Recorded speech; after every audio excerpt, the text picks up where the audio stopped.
crime if a search warrant is issued, that Mr. Duterte, as we made clear in our presentation, moved co-perpetrators from Davao to Manila and appointed them to high positions. So when he appoints the chief of police, and part of the chief of police's job is to kill thousands of people, it's not a surprise that the police reports don't reflect that. If they decide to murder Mr. Espinosa and Mr. Yap while they're held in jail, it's not surprised that that can be done when Mr. Duterte appoints the head of the Department of Justice. Similar, he talked about, again, I'll get to it, talked about neutralize, and how that is a neutral word and needs to be taken in context. I'll come to that a little bit later. But again, there's evidence in this case, some of which Mr. Jeremy went through in his presentation, that neutralize meant to kill. Whether he is correct, or whether we're able to prove it beyond reasonable doubt is another issue. Whether we're at substantial grounds is clear. We are. And I just say, again, responding to his argument about the documentation, that it's not unique to this case. In war crimes trials, crimes against humanity trials, where the very top leadership are the persons on trial, and when they're committing their crimes, they don't put it in writing often, let's go out and commit a crime. Mr. Kaufman will know this because we both worked together at the ICTY. During the trials for Srebrenica and the other Bosnian Serb army crimes, the VRS, every single order that turned out to be criminal, virtually every single order, had in the order from the General Mladic down the chain, respect the Geneva Conventions, treat prisoners of war properly, treat civilians properly in accord with the Geneva Conventions. That was in virtually every order, and it didn't mean anything. It was boilerplate as part of their cover-up. I'll move on to some of his points from yesterday now.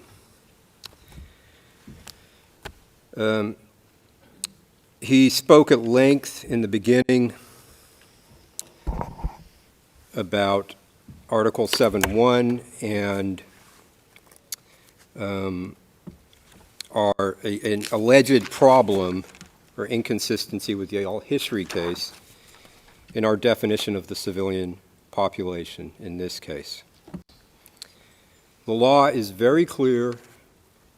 All that Article 7.1 requires is that an attack is directed against any civilian population.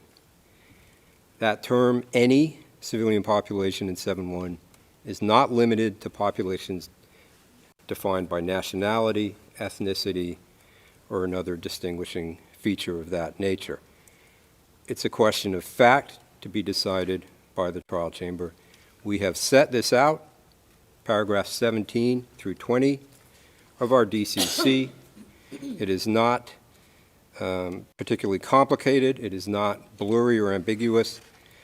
We stated that alleged criminals in the Philippines are the civilian population, which are the object of the attack. That's a factual issue. So the position taken in the al-Hishri case, which is different, obviously completely, factually to this case, is irrelevant. Second, the issue in al-Hishri did not concern the definition of the civilian population.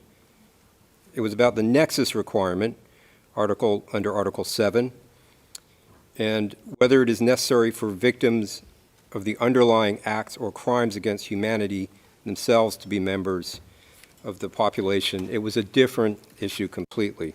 And we have defined the population in this case. That just reminds me of what he said today at one point. Oh, well, these victims weren't necessarily related to drugs or the war on drugs. Read our brief. Read the DCC. It makes it clear that it's criminals, including drug dealers drug pushers, drug users. The incident I went through, incident 3, in my presentation on Monday, I made it clear the victims there in Davao were alleged thieves. That is why they were murdered by Mr. Duterte. Very quickly, he complained or spoke about well, no, I'm going to skip that, Your Honor. It's not important. Moving on, he also made yesterday multiple comments that were inaccurate about the common plan alleged in the case. First, he said there was no direct evidence that even 2 of the co-perpetrators met in person to discuss the plan, the common plan.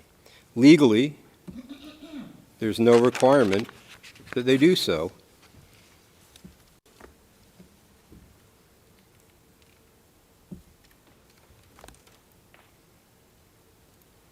However, factually, what he stated was incorrect. We have brought evidence of such meetings, and they're in our pre-confirmation brief. I won't go through it, but if you look at paragraph 27 and the items cited in footnote 135 of that paragraph, it sets it out. I'll come back now to the meaning of the term neutralize in the context of this case. It's open to interpretation in the abstract, but my friend, in trying to persuade Your Honors to take the view that neutralize didn't mean anything nefarious, quoted a statement from Chief Ronald Bato de la Rosa, co-perpetrator de la Rosa, that neutralize did not mean to kill. That was at T006, page 31, lines 2 to 11. So he's been criticizing the credibility of our witnesses. Cites the police chief to say, the police chief who signed CMC 16, to say that neutralize is a neutral term that shouldn't be taken as showing any criminal intent.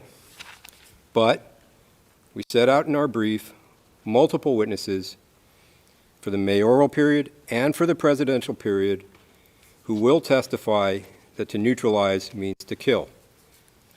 That's again set out in the brief, paragraphs 6 and 24. I'll read out just one example. This is ERN PHL OTP 000-15390-R01 at 0011, lines 345 to 346. Question of this insider witness. Okay, and the words eliminate and neutralize, what do they mean? Witness's answer, kill. You have to kill, whether it is a legitimate operation or not a police operation. So all of the dancing around about the term neutralize doesn't rise to the level where we would not be meeting our standard for confirmation today. One more example, my friend talked about it today. This is incident 13, in which the murder victims were Mayor Espinosa and Raul Yap. As we showed on Tuesday, Mr. Duterte, I won't play the video again, identified Espinosa as involved in drugs and said that he should be shot on sight and tracked down like a dog. And Mr. Kaufman said, yes, but Mr. Espinosa surrendered. And then tried to portray the murder of Espinosa in a jail cell as legitimate self-defense. In a jail cell, there's a shootout. The telling point here, as we said on Tuesday, transcript 5, page 10, lines 9 to 10. In the PRRD list, it was brought up, I believe, in the presentation. These two victims of Incident 13, they are noted as neutralized on the list, not on the day they are arrested, not on the day they go to jail. They're marked neutralized on the days they're killed. So they were neutralized at the time they were murdered, per Mr. Duterte's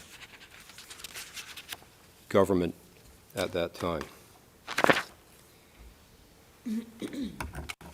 As I said in my submissions on Monday, right from the beginning, we acknowledge throughout his speeches, Mr. Duterte and some of his co-perpetrators, I used the term allies on Monday, referred to shoot to kill and self-defense, and that they sprinkled in these references to due process and legality. The evidence shows, as I said, that was only to build a veneer of legality, to create an impression of legality, and to give his lawyers something to say when this day came. And that's exactly what has happened. Mr. Kaufman has gone through, repeated these, when he can, as some kind of mantra that supposedly exculpates his client. Does not. As I said, this is the lawyer, Duterte, trying to build in a defense in case he was ever held to account for his crimes. The facts can't be denied by these sprinklings. He ran a death squad in Davao that he created. He ran it for over 20 years before he became president. His promise was to kill thousands, and he did. So it doesn't matter how many times he tried to throw in a caveat. And again, as I said, this is not uncommon in crimes committed by powerful figures. They try to build in a defense. One point Mr. Kaufman made yesterday, again, showing why this case is ready to go to trial and should not be dismissed. He refers to witnesses providing what he says is exculpatory evidence. He misstated these witnesses by saying they were OTP witnesses. They're not. We're not relying on them, but their statements are disclosed. We found these witnesses and interviewed them through the process that he portrays as somehow corrupt or biased or I don't know what. They provided exculpatory information, and we disclosed it. And that is somehow meant to say that this case should not go to confirmation? I mean, these witnesses are interviewed under 55-2. They're as suspects. Is it really unusual that when you're interviewing somebody who was involved in the crimes, that they say, I didn't do it? Does that mean that this case should not go to trial? Again, we go to trial. He can call those witnesses. The trial judges will listen to his witnesses, listen to the OTP witnesses, and then decide if we've proven our case beyond reasonable doubt or not. I'll speed up a bit, Your Honors, because I don't want to go over my time. He made a small point I just have to respond to, making a call. Why aren't there more investigations? Why aren't crimes being investigated now in the Philippines? Well, his client prevented all that by withdrawing the Philippines from the Rome Statute when he thought he might be prosecuted, thereby ensuring that we would not have jurisdiction after a certain period. Another point. My friend is trying to kind of have it both ways on how Your Honor should treat Mr. Duterte's utterances, his speeches, his words. On day 1, T0004 at page 30, lines 18 to 19, my friend said, Duterte's word was his word and the people knew it, end quote. Yesterday, worried about his client's confessions, that's what they are, he said, quote, this is at T0006, page 7, lines 5 to 7, he said, quote, one cannot rely on anything coming out of Mr. Duterte's mouth. All right, that's good to know if he ever decides to testify, and for his representations on interim release, that you can't trust a word that comes out of his mouth. But beyond that, as I went through on Monday, 3 times under oath, Mr. Duterte said in committee hearings, I have a death squad. Is Mr. Kaufman saying that his client is a liar and a perjurer who has no problem lying under oath? Limited use statements. I won't go through all the, frankly, nonsense that we heard about limited use statements. What I want to make clear, he tried to create an impression which is just not true. Not one witness has been granted immunity in this case. None. There is no such thing as virtual immunity, or whatever he called it. He said something similar today. It's standard practice to use these statements when interviewing suspects under 55-2 who have rights, and they do not grant immunity. It just means a statement can't be used against that particular witness. And if they lie during those statements to us, to the OTP, then the agreement is void and they can be prosecuted. And his suggestion somehow that we should not interview the direct killers, Mr. Duterte's killers at the bottom of the pyramid, they shouldn't be interviewed? That's clinically insane from a prosecution point of view. And of course, some of those persons will get limited use statements if their lawyers request them. And finally, we're here in this court to prosecute the most responsible, and the most responsible is his client, former President Duterte, not the people on the ground who committed the killings. They are responsible, but they are not the most responsible. And unlike his client, the ones who have come forward have shown remorse for what they have done.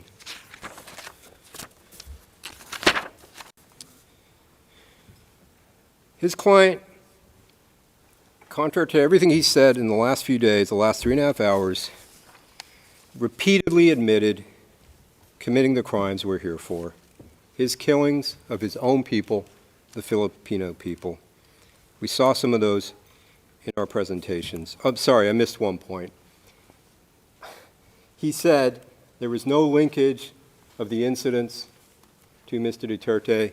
He said, my friend, not one incident where the direct order came from Mr. Duterte for one of these incidents. Well, he should look at incident 1 of the ones we have charged. And I'm afraid I don't have my cite because I skipped around. But in that incident, the evidence shows that we have a witness who heard Mr. Duterte on the phone, who heard that the order came from Superman, his client's code name and nickname. Mr. Jeremy is helping me. It's at para 89 of our brief, Your Honors. So that was wrong. That is, I just wanted to reply. He said that several times. It's not true. Back to Mr. Duterte. He's proud of his killings. He wants to be remembered for them. Decades of murdering his own people, murdering the children of the Philippines. And he claims that he did it all for his country. He doesn't deny it. He says, as I said early on, it's a necessary evil. It's for the greater good. Doesn't matter how many kids I have to kill. I'll clean up the Philippines. Now I want to play a clip, Your Honors, if we can do that, James. This is, you'll see the beginning. I played just a few seconds of it. I'm going to play more of it now, about 2.5 minutes.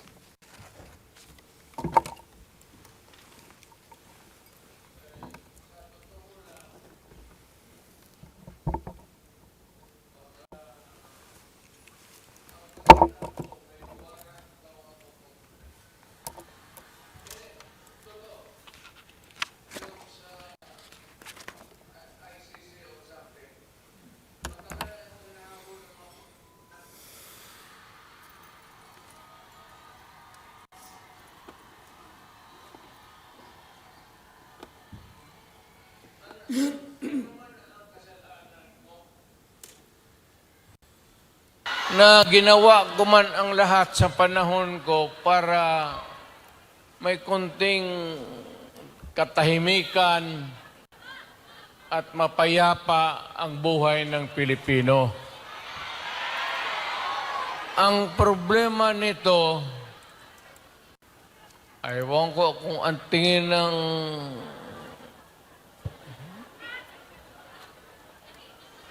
ako'y raw yung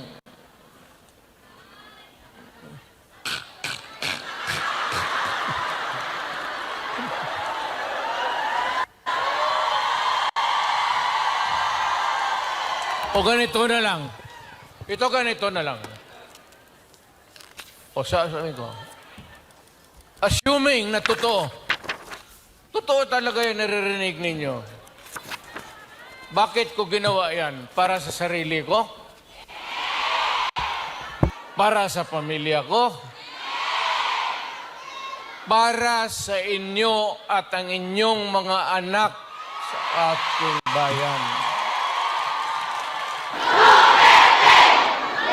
Ang higiin ko na lang sa inyo, total, kung ganito man talaga ang swerte ko sa buhay, okay lang, tatanggapin ko yan.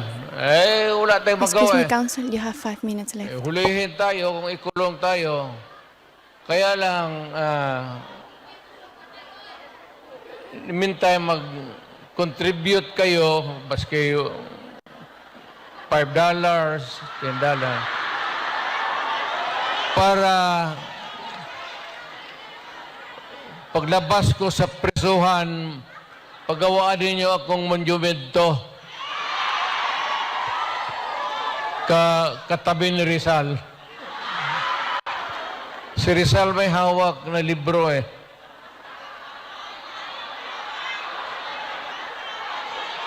Akin.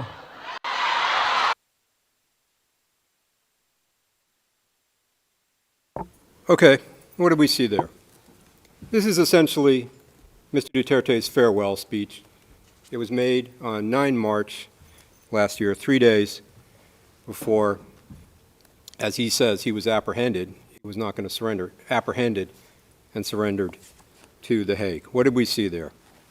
First, I won't repeat it, shows total, utter contempt for this court. Second, referring to, quote, his sin, end quote, he says, assuming that all the talk you hear is true, assuming it's all true, why did I do that? What is the talk that's all true? It's obvious. After he says that, he says, problem is, they think I'm the one who, and the crowd cheers. Again, he doesn't say it out loud, because he knows he's on video, he doesn't want the words there, assuming I'm the one who killed all these people.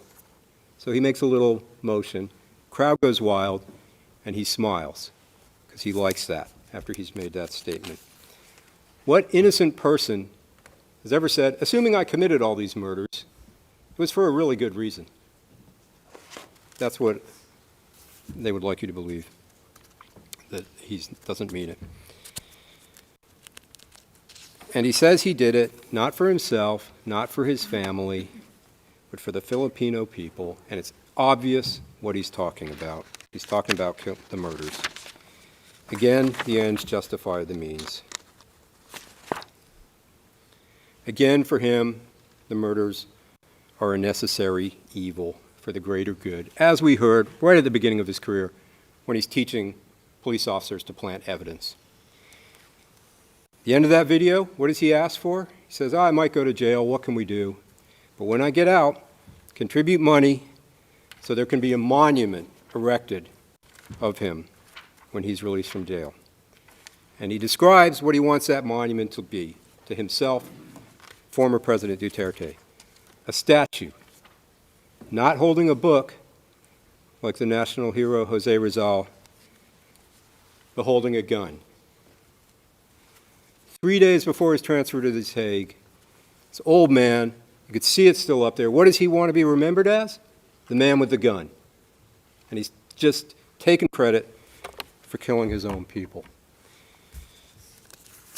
It's time for him to take responsibility for these crimes he brags about and glories in. Can we go to the next one quickly? I think I got about 3 minutes. James.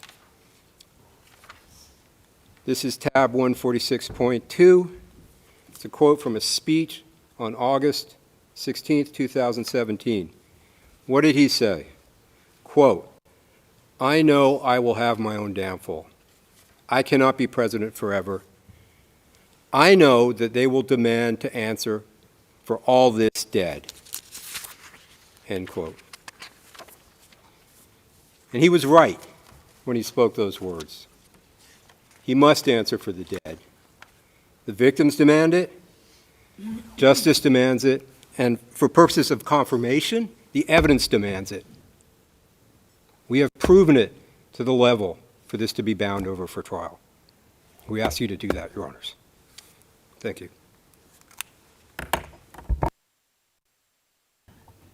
Merci beaucoup, Monsieur Thank you very much, Mr. Nichols. We will now go to the closing statements of the common legal representatives of victims. You have up to 12:30. Va présenter les arguments en conclusion de cette audience. Maître Andres will present the closing statements. George Motok, you have the floor, Mr. Andres. Madam President, Your Honors, good noon. In our closing statement, the common legal representative for victims will first rebut the defense submissions. Then we will provide the larger context why the confirmation of the charges against Mr. Rodrigo Roa Duterte is vital for the victims, especially in relation to their communities and the Filipino nation. Your Honors, listening to the defense submissions on the merits yesterday and today was to me like listening to the parable of the elephant, wherein they want us to see only the parts of the elephant: the trunk, the tusk, the ears, the head, but not the whole of the elephant. We must look at the whole context. Madam President and Your Honors, it's also my duty as the common legal representative for victims to express the views and concerns of the victims. As they're watching these proceedings, they have stated, and when they heard the defense effectively submitting that the chamber should ignore the systematicity and the widespread nature of the attack, it's like their murdered loved ones are being murdered again. Having conveyed that as my duty, we will address the defense submissions in seriatim with 10 rebuttals.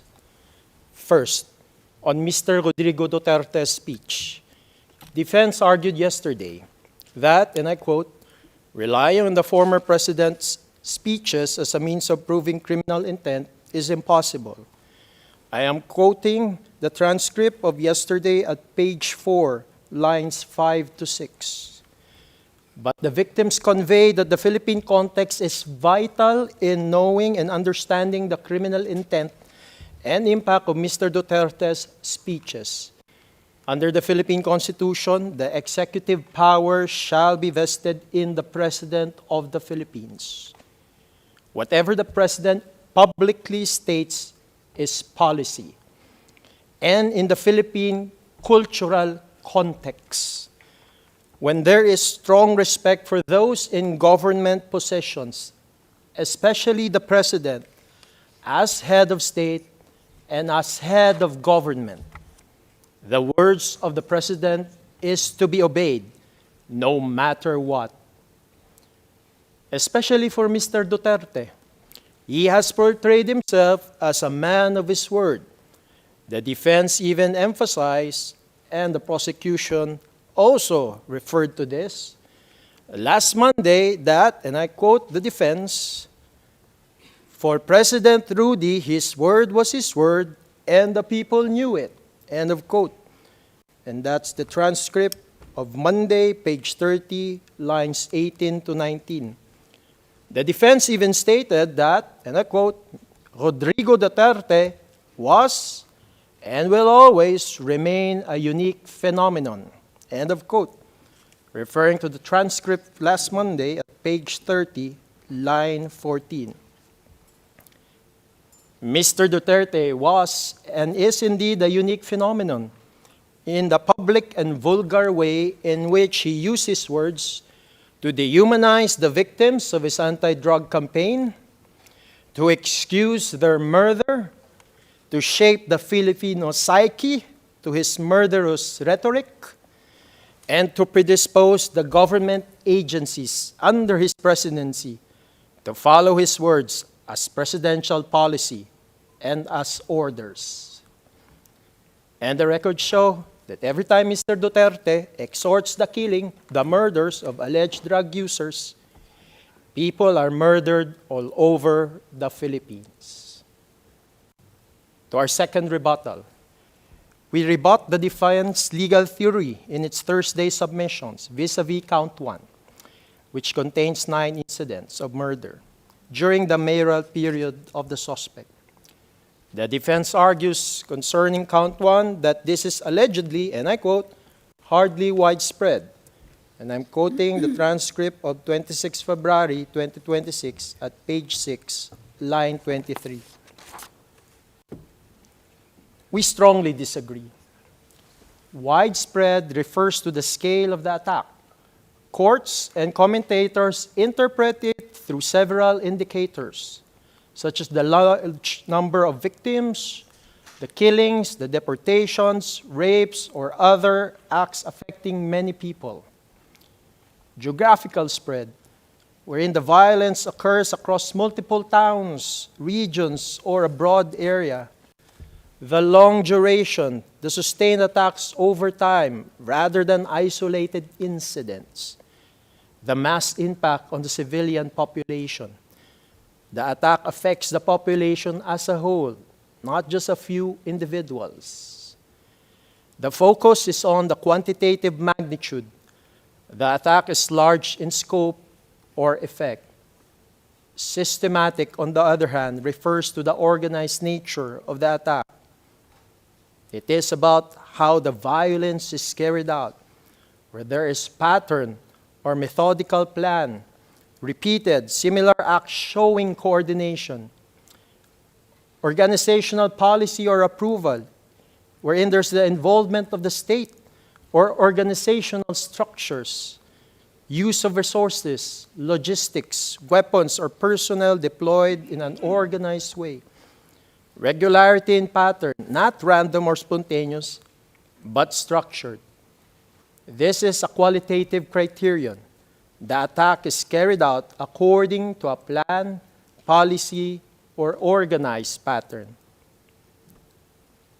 In the Nataganda case, the trial chamber has held in 2019 that, and I quote, the assessment of whether the attack is widespread is neither exclusively quantitative nor geographical, but must be carried out on the basis of all the relevant facts of the case. End of quote. In fact, in Nataganda, the trial chamber once again emphasized that, and I quote, the term systematic reflects the organized nature of the acts of violence and the improbability of their random occurrence. It refers to the existence of patterns of crimes evidenced by non-accidental repetition of similar conduct on a regular basis. End of quote.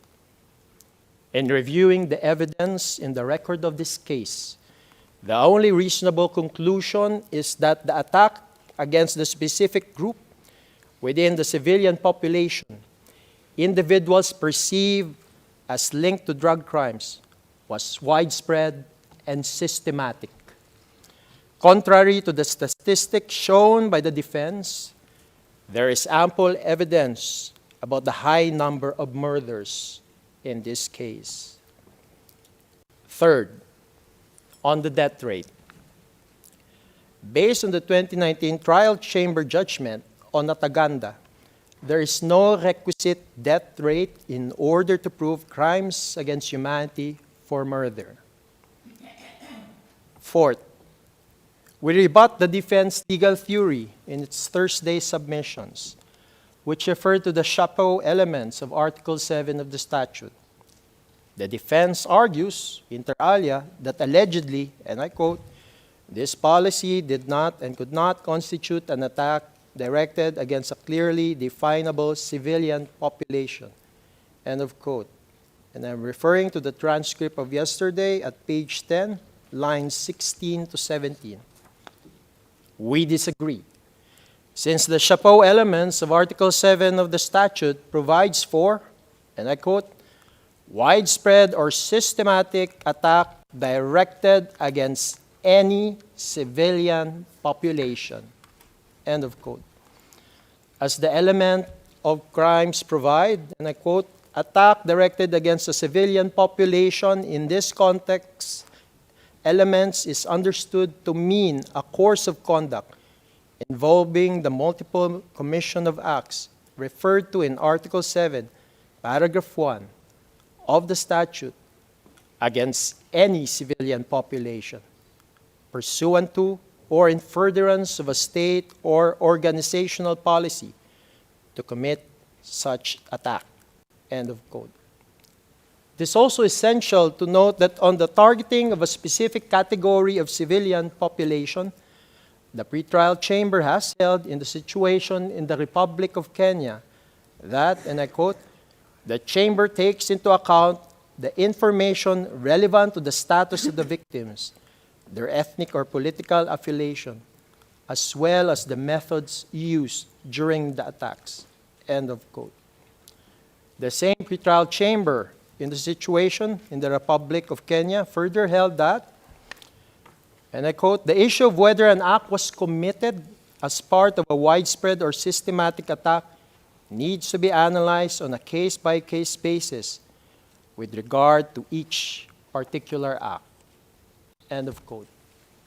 Applying this legal principle to the case at hand, we have argued that the evidence on the record unequivocally shows individuals targeted by Mr. Duterte's anti-drug campaign overwhelmingly came from impoverished communities where social mobility is limited and opportunities are scarce. The same type of people in the same type of communities using the same modus operandi were targeted by Mr. Duterte's anti-drug campaign. People from the vulnerable communities, the poor and marginalized, especially in urban, informal settlements marked by high levels of poverty. Thus, we have shown last Tuesday, Your Honors, that Mr. Duterte's anti-drug campaign was really a war against the poor. Consequently, the document containing the charges was not, and I quote, muddled, end of quote, as argued by the defense in the transcript of yesterday at page 8, line 8. Rather, consistent with the chapeau element under Article 7 of the statute, the DCC in paragraph 17 refers to the, and I quote, widespread and systematic attack against the civilian population in the Philippines, end of quote, referring to paragraph 17 in the DCC. While the DCC in paragraph 20 specifies that this attack was against, and I quote, alleged criminals in the Philippines who were perceived or alleged to be involved in drug-related, including production, sale, and use, and other crimes such as theft and murder, end of quote, referring to paragraph 20 of the DCC. The latter, in paragraph 20, is merely a subset of the former in paragraph 17 of the DCC. Again, this framing in paragraph 20 of the DCC is synonymous with the framing in the situation in the Republic of Kenya, wherein police violence targeted perceived gang members.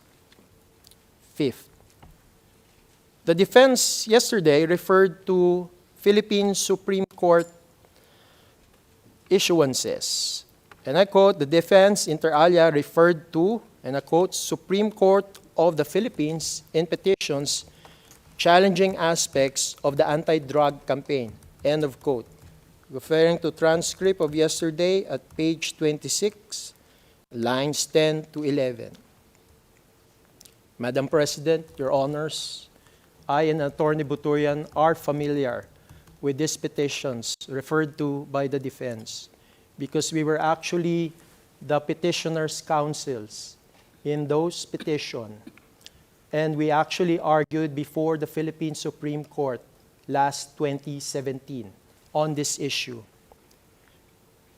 Nevertheless, the defense critiqued the prosecution's manner of using the quote, Duterte's administration's year-end report for 2017, referring to PHL OTP 0003-3355 or tab 139 for the defense. Specifically, the defense argued that vis-a-vis the, and I quote, deaths of 3,967 drug personalities, end of quote, that, and I quote, these deaths comprise a fraction of the 118,287 total arrests for drug-related activities, end of quote. And I'm referring to the transcript of yesterday at page 32, line 1.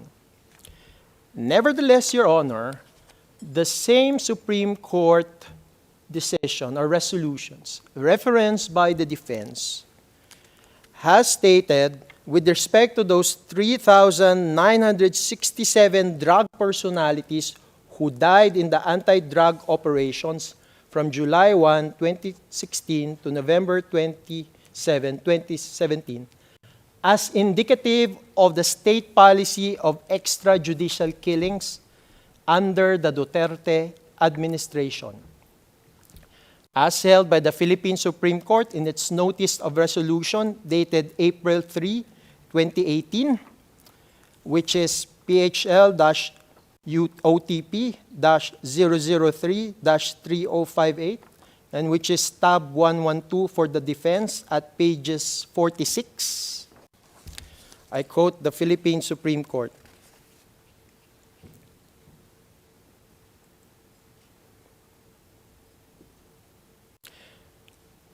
Aside from the OSG's submissions in the present cases, we take judicial notice of the Duterte administration's 2017 year-end report, where deaths in cases related to illegal drugs and the internal cleansing conducted within the Philippine National Police are touted as accomplishments. And Your Honor, the next sentence is emphasized in the original resolution. The government's inclusion of these deaths among its other accomplishments may lead to the inference that these are state-sponsored killings. In the section Fighting Illegal Drugs and subsection Real Numbers, we find the following figures. And Your Honor, I will just quote the one that was in emphasis in the resolution. 3,967 drug personalities who died in anti-drug operations from July 1, 2016 to November 27, 2017. As well as 16,355 homicide cases under investigation from July 1, 2016 to September 27, 2017. 6. The defense referenced, again, the same Philippine Supreme Court resolution. But that same resolution held that nothing else to substantiate the OSG's claim of legitimate police operations. And I quote that specific portion in the Philippine Supreme Court's Notice of Resolution dated April 3, 2018, which is tab 112 for the defense at page 47. The Supreme Court held that, and I quote, "Apart from these numbers and their bare allegations, there is nothing else to substantiate the OSG's claim of legitimate police operations. The lack of any submission of the required information and documents leads this court to believe that there is no basis to the OSG's claim. It is Hornbook doctrine that bare allegations unsubstantiated by evidence are not equivalent to proof, i.e., mere allegations are not evidence." End of quote. Seventh, Your Honor. Again, in reference to the same Supreme Court resolution referenced by the defense, the Supreme Court also held there that the PNP cannot claim presumption of regularity on deaths occurring during police operations. Your Honor, I will quote that specific portion of the notice of resolution dated April 3, 2018, which is tab 112 for the defense at pages 47 to 48. The Supreme Court held, and I quote, "The PNP cannot claim the presumption of regularity in official functions because deaths are not supposed to occur during any of their operations. The presumption of regularity in the performance of official duty must be seen in the context of an existing rule of law or statute authorizing the performance of an act or duty or prescribing a procedure in the performance thereof. The presumption also cannot prevail over positive averments concerning violation of the constitutional rights of the accused." And Your Honor, in the next paragraph, all of it is being emphasized in the original. And I quote the emphasized portions. "The Duterte administration's 2017 year-end report states that there were 3,967 drug personalities who died in anti-drug operations from July 1, 2016 to November 27, 2017, and 16,355 homicide cases under investigation from July 1, 2016 to September 27, 2017. This is a total of 20,322 deaths during the Duterte administration's anti-drug war from July 1, 2016 to November 2017, or an average of 39.46 deaths every day. This court wants to know why so many deaths happened, as expressly reported under the section Fighting Illegal Drugs of the Duterte administration's 2017 year-end report. Next, Your Honor. The Philippine Constitution provides for the right of life in Article 3.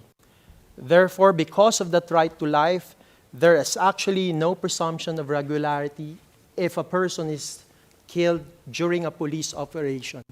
And actually, the presumption is reversed.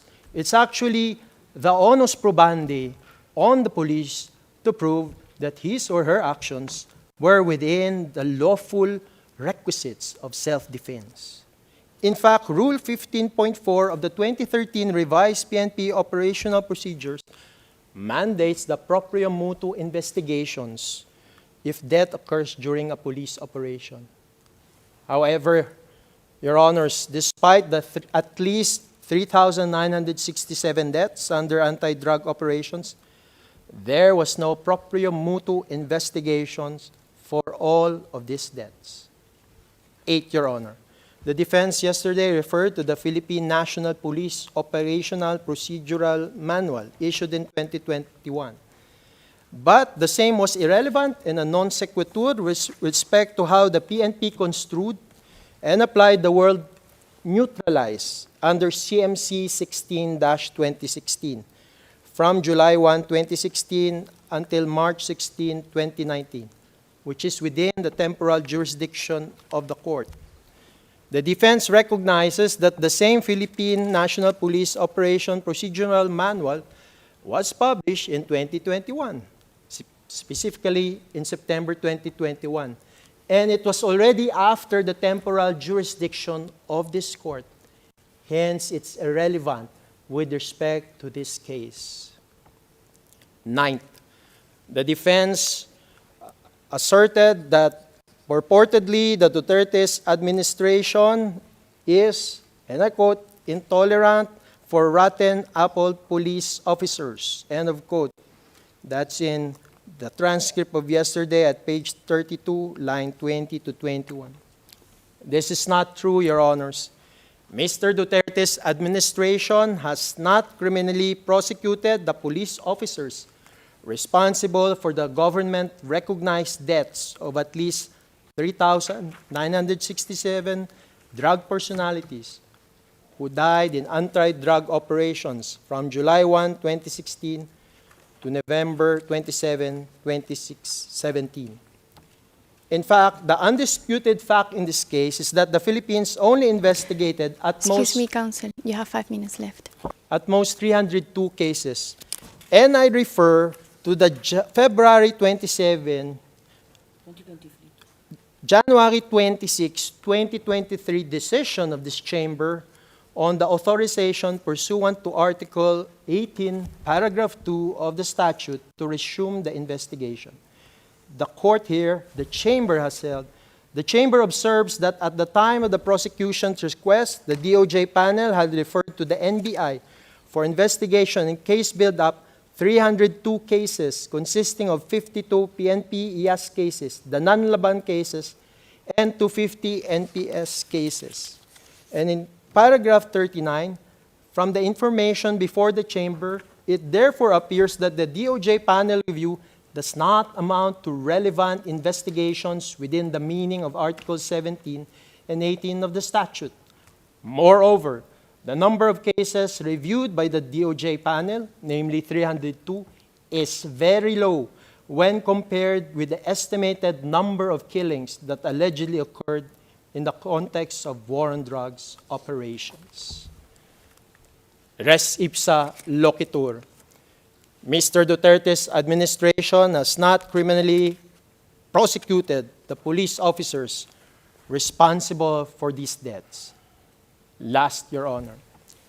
The defense erred when it conflated Ms. Paulina Macida's statement that Rodrigo Duterte failed to prevent or punish with the theory that the prosecution has not charged command responsibility under Article 28. Ms. Macida's comment on the fact that Mr. Duterte did not take steps to investigate and prosecute was pronounced in the context of her submissions on the fact that encouragement of killings through public statements by Mr. Duterte sent a clear message that those responsible need not fear accountability and can act with impunity. Said comment cannot be extrapolated from that context, as the defense did yesterday. We do not suggest that Mr. Duterte should be liable under Article 28 of the statute. We maintain that there is ample evidence for confirming the mode of liability under Article 25(3)(a) as pleaded by the prosecution. Also, we want to emphasize, Your Honors, that there were indeed children murdered systematically under the charges that are being held against Mr. Duterte, Your Honor. And they are not mere collateral damage. In conclusion, the victims submit that the defense has not blemished the prosecution legal theory and evidence as provided in the document containing the charges and the pre-confirmation brief. The victims submit that the prosecution presented sufficient evidence to establish substantial grounds to believe that Mr. Rodrigo Roa Duterte committed each of the crimes charged. Consequently, all charges should be confirmed, and Mr. Rodrigo Roa Duterte committed to trial. Lastly, Your Honor, Your Honor, the victims want these charges to be confirmed because they want to be reintegrated to their communities, because they are still in the shadows of fake news, of fear and of threats from Mr. Duterte's supporters. Hence, it's important, Your Honor, that all of these charges be confirmed against Mr. Duterte so that the victims of these crimes will be taken out of the shadow of darkness into the light of truth and justice. Because in the end, Your Honors, the victims, they're also created in the image of God, and they also believe that the God of the universe is the God of justice. Madam President, Your Honors, thank you for your kind attention. This ends the presentation, the closing statement of the Common Legal Representative for Victims. May it please the Chamber. Judge Motok.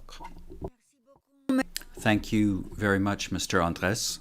We will now take our break and resume with the final submissions of the defense at 1400 hours.